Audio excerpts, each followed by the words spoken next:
Sir, যেটা প্রথম প্রশ্ন সেটা হচ্ছে আজকে কলকাতা হাইকোর্ট কুণাল ঘোষের বিরুদ্ধে রুল জারি করলো, কি বলবেন? এ তো হলোই থা কুণালের ভাগ্যে এখন শনির দশা চলছে। শনির দশা দেখেছেন? সেই শনির দশা সনাতন ধর্মের লোকেরা বিশ্বাস করে।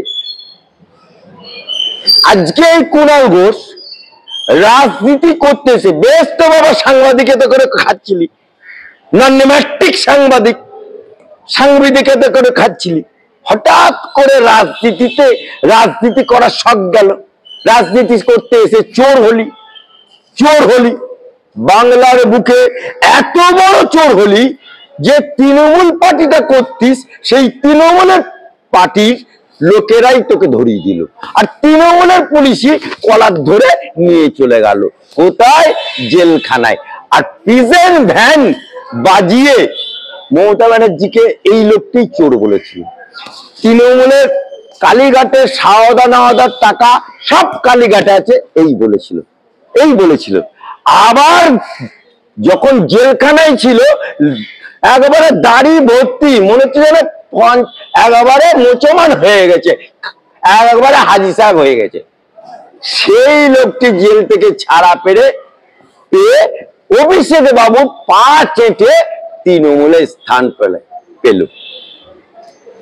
তৃণমূলে স্থান পেয়ে লম্বা চওড়া ভাষণ, টিভিতে মুখ খোলা, টিভি দেখলি বিরোধী পক্ষ কে কি করছে তাদের পেছনে বাঁশ দেওয়া, অর্থাৎ ওর কাজই হলো কাটি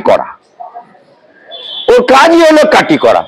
এই যে সেদিনকে আমি বক্তব্য দিচ্ছিলাম, এই যে এখানে সেদিনকে পুলিশগুলো এলো, এটাও কিন্তু কারোর না কারোর কাঠি। আইসক্রিমে যেমন কাঠি ঢোকানো থাকে ওই রকম কাঠি, সেদিনকেও কাঠি দিল। তার আগে তৃণমূলের লোকেরা এসে ঝামেলা করলো, সেটাও কাঠি। কিন্তু কাঠিতে কিছু হচ্ছে না, কারণ এটা তো শক্তপোক্ত বাঁশ, তাই কাঠিতে কিছু হচ্ছে না।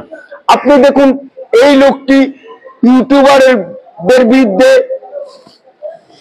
কাঠি, শফিকুল থেকে আরম্ভ করে তাদের বিরুদ্ধে কাঠি, পুলিশ পাঠানো, বাড়িতে পুলিশ পাঠানো, মানে ইত্যাদি। ওর কাজই হচ্ছে নাইকাস্ত খইবাজ, ওর কাজই হচ্ছে বিরোধী লোকেদের পেছনে কাঠি।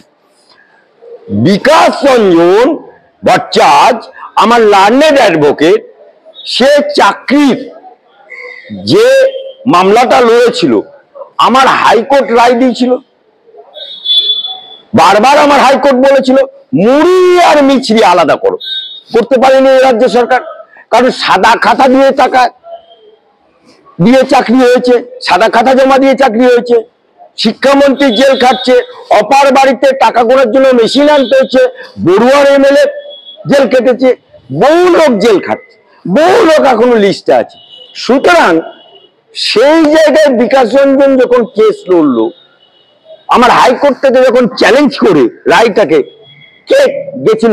রাজ্য সরকার গেছিল। কে যেতে বলেছিল? কোন হারামজাদা যেতে বলেছিল? কেউ যেতে বলেনি।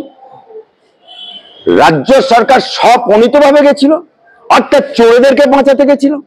এবং সেখানে মনু সিংভি, কপিল সিব্বলের মতো বড় বড় উকিল, যাদের ফি 35 লাখ 40 লাখ টাকা, কার বাপের টাকা পেয়েছিল? মমতা ব্যানার্জির বাপের টাকা ছিল, না কুণাল ঘোষের বাপের টাকা ছিল?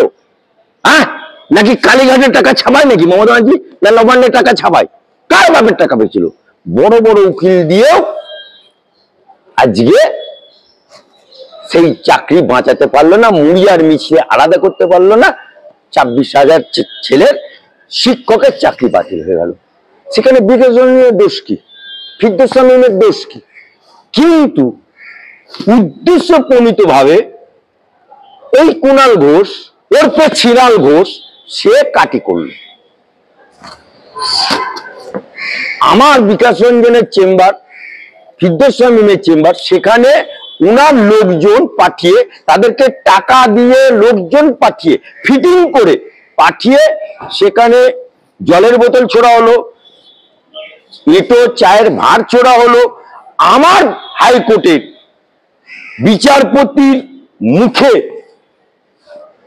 অর্থাৎ তার ছবিতে পা দিয়ে মারিয়ে একদম ঘষে দেওয়া হলো। সেই কারণে আমার হাইকোর্টে মামলা হয়েছে।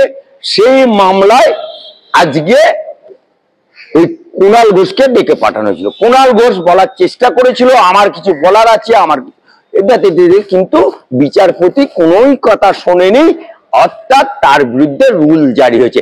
দেখ কেমন লাগে, এবার বুঝতে পারবে। আচ্ছা, এর আগেও আমরা দেখেছি কুণাল ঘোষ বহু বিচারপতির নামে উল্টোপাল্টা বলেছিলেন। আমরা প্রাক্তন বিচারপতি অভিজিৎ গাঙ্গুলি তার নামেও বলেছেন। এই যে রুল জারিটা হলো, এবারে পদক্ষেপ কি হবে? মানে আমরা জানতে চাইছি কুণাল ঘোষের কি শাস্তি হবে। দেখুন, কুণাল ঘোষ রুল জারি হয়েছে, নেক্সট অর্ডারের জন্য ওয়েট করতে হবে। পরবর্তী ক্ষেত্রে আমার আদালত কি স্টেপ নিচ্ছে তার জন্য একটু ওয়েট করতে হবে। তবে এটুকু বলতে পারি, কুণাল ঘোষ কো ছোড়েগা নেই। আচ্ছা, ধরুন কোনো কারণে কুণাল ঘোষ জানতে পারলো শাস্তি হতে পারে, এখান থেকে পালিয়ে গেল, তাহলে কি তিনি বাঁচবেন? কোনোদিনই বাঁচতে পারবে না। দুনিয়া ছেড়ে যেতে পারবে নাকি? হ্যাঁ, ভারতবর্ষ ছেড়ে পালাতে পারবে, পৃথিবী ছেড়ে বাঁচতে হবে? তাহলে একটাই কাজ হতে পারে, ওনাকে দিলীপ ঘোষের ছেলের মতো মরে যেতে হবে।